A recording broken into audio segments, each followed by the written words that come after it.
Hey, what's up, y'all? This is Jacoby from Papa Roach, and you are listening to Rock FM. Hi, nice to meet you. Thank you very much for taking the time to talk with us. We finally get to see Papa Roach in Romania. Yeah. We're so excited about this.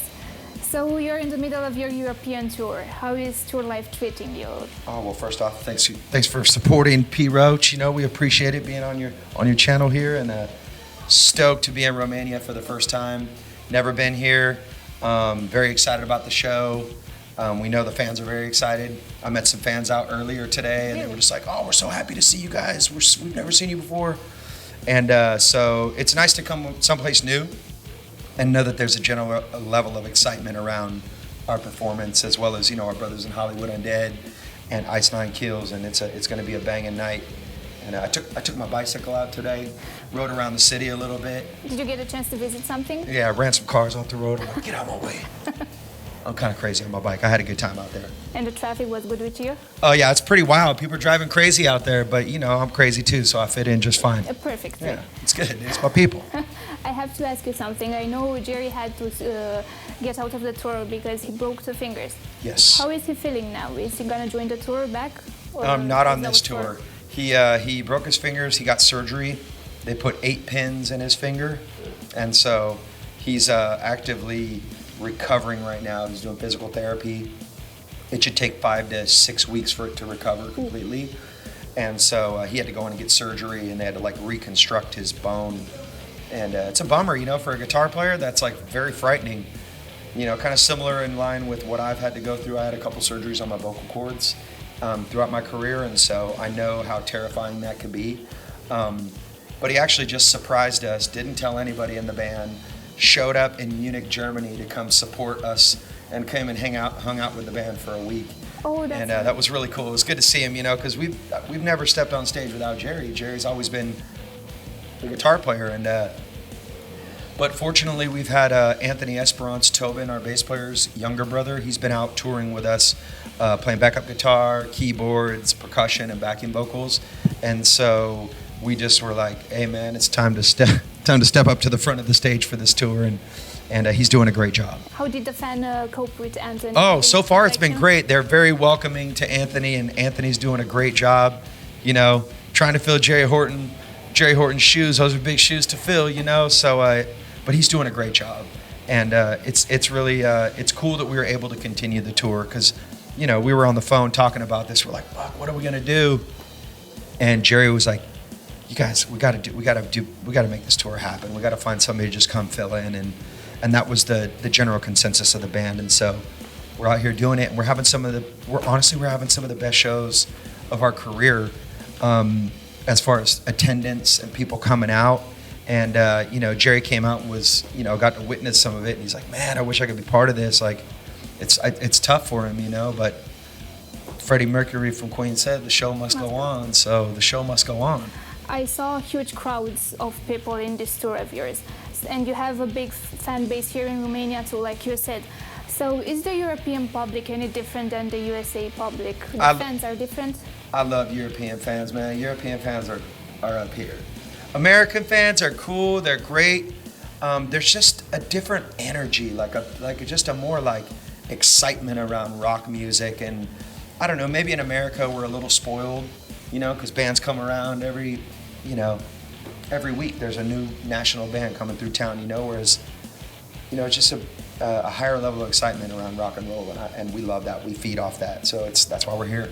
What do you think it mattered the most for you as a USA band to become so popular in Europe? I think because the rock culture is so alive and well over in Europe. I think it's such an important thing for us. We've really over the years built a really solid fan base in Germany, in the UK, in France, you know, Netherlands, and so now we're like, we gotta go farther east. We gotta, you know, get out there to Bucharest. Like, we had never been here, and when we finally you know, we'd have friends coming and doing shows out here, friends in 3 Days Grace, and they were like, dude, you guys gotta go east, man. Like, go to Romania, go to Bulgaria. Like, the crowds out there are amazing, and so we're doing that, and they're fucking great. It's like last night in Sofia, Bulgaria, I'm like, I cannot wait to come back here. Like, it was such a great audience, and so I have really high expectations for the fans here in Bucharest, so I hope y'all bring it. I hope they will. I think you will. Last year, you released your 10th audio album, Yes. Who Do You Trust? I read an interview with you saying that the person you trust the most in your life is your 6-year-old son. Yeah, Brixton, I Yeah. trust that kid totally, man. He'll tell me the truth. So the thing is, in the end, who do we trust? Who can we trust as individuals, as a society as a whole? You know, for me personally, it's been really important for me to surround myself with people that I can trust, people that I identify with, people that I can relate to, people that maybe have some of the same struggles as me, you know, because that's when you're working with somebody else and you're trying to heal from some of the same wounds. That's how we rise. We rise together. You can't do it alone. And so, you know, when I say, who do you trust? It's not about isolation and like, I can't trust anybody. It's that I have to be mindful of who I let into my world. And fortunately, at this point right now, I got a lot of really great people around me that support me and hold me accountable, people that sharpen me, inspire me to be better. And so I think that that's important. And about this album, after it was released, the press said that is one of the most eclectic albums of yours. What do you think about this? And is this the sign of how you evolved since 1993? Yeah, it was very intentional for us to. That's what we said that in the press. We're like, this is our most eclectic record to date, sonically, musically, stylistically, and it was something that we set out to do from the beginning of the process of this album because we wanted to do something a bit more extreme. It's our 10th album, and so we wanted the punk rock to be more punk rock. You know, so Suffer Well is just like brutal, savage punk rock. And then a song like Elevate, it's got elements of hip hop, trap, pop, and rock. And it's like this stew of all these different styles, but we put it together and it just sounds different and original, you know? So some of the hip hop sounds more hip hop. There's also some more songs that are in a major key, which lends itself to sounding a little bit more hopeful. And part of that comes from writing music in the summertime, sun shining on our face. You know, we brought in 2-3 tons of sand to the parking lot of this studio in North Hollywood and dumped the sand in the parking lot and had a beach in front of the studio. And it made for a fun, exciting time. You know, we spent a lot of time outside around a fire, you know, with acoustic guitars and just spitballing ideas out there. And so, you know, I think that environment and the intention behind the album made it unique in itself. And, you know, I don't necessarily know if we never make the same record twice. Throughout our whole career, it's always been an evolution. And so it's exciting to see where we're going to take it next. You've always looked towards music in order to find hope. Yeah. And I saw that your music helped and still helps other people. But in the end, how did it help you, your music?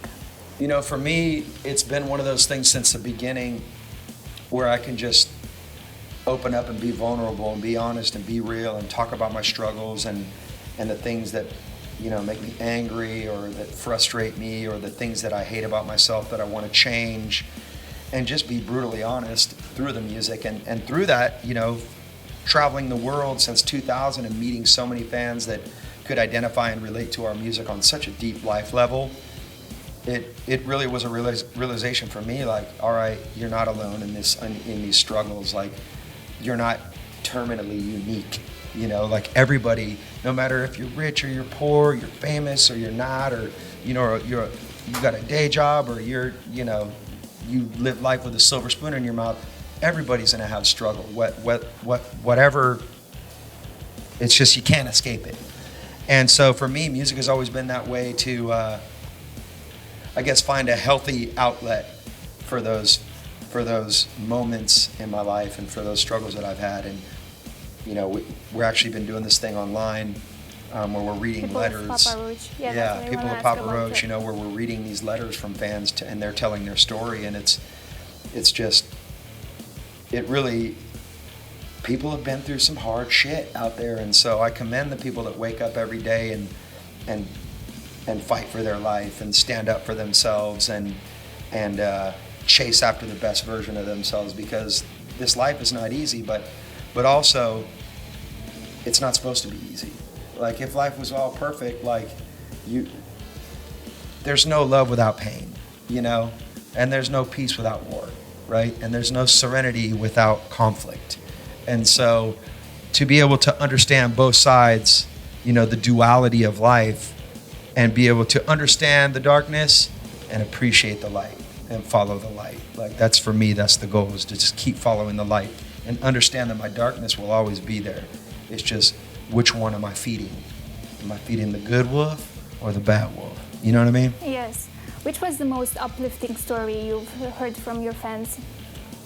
The most, you know what? Here, this is a theme that's been popping up, is people are taking their struggles and turning it into their strengths. And that to me is so inspiring, because it's, when you hear somebody talk about all the dark stuff and the heavy stuff that they've been through in their life, and then I'll say, this one lady was like, I was an alcoholic, drug addict that had a terrible family and a terrible upbringing, and I was at rock bottom, and my boyfriend was killed in a car accident, and this person was the driver, and then she turned her life around, got clean and sober, and now she's a drug and alcohol counselor to work with other people that have that struggle. And so when I read that, I'm just like, oh man, like this pain, it can be a motivator. And that's what's so beautiful about that. I love hearing that story where people take that. It's a transformation, and to be part of people's stories through our music and to inspire people with our music is just, man, that's awesome. It's like a message from God to me, just going, like you're doing the right thing, you're on the path, you're living your purpose. And I think a lot of people are really trying to find their purpose, and I just encourage people to just keep fighting through that pain, or keep fighting through the struggle, because when you have the breakthrough, it's awesome shit happens. That's what I wanted to ask. If you were to give an advice to the kids that look up to you now as a band to become one day like you, what that advice would be? Well, as far as the music business goes, it's a tough ass business. It's crazy, man. But just in life in general, man, it's like when shit gets tough and life gets hard, it's like, don't give up. It's like, because there's a saying that says it's always darkest just before the dawn. And I believe that, because I've been in those dark places, and it's like, if I just push through and just fight for myself a little bit more, I have this breakthrough again, and then I'm this like rebirth of myself. And I've had it a few times in my life, and so just keep fighting. That's a good advice. Yeah. Going back a bit to music, this year you celebrate the 20th anniversary of your breakout album, Infest. Do you plan something special for this? This whole year is special, man. I mean, some of the set list tonight, it leans a little bit more on some old school, but we are going to have some performances that we will only celebrate Infest at, and we have announcements coming up here in the next couple months, so it's going to be exciting. Ooh, very special announcements, so it's going to be a good one. We got to celebrate it. It's a cult classic. It was a bestseller.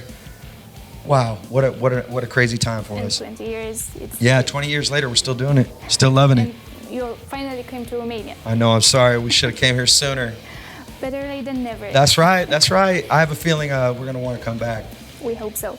After this tour, I know that in April you're going to start an USA tour with Five Finger Death Punch. Yeah. Are you excited about that? Very excited. They just actually released a brand new record a couple days ago, and we're stoked for those guys. And so to be able to share the stage with them, as well as a band called I Prevail, and these guys Ice Nine Kills that are out on tour with us, it's gonna be a slamming tour. I mean, we're gonna bring our A game, so people will remember Papa Roach on this tour. Amazing. In the end, do you have a message for your Romanian fans?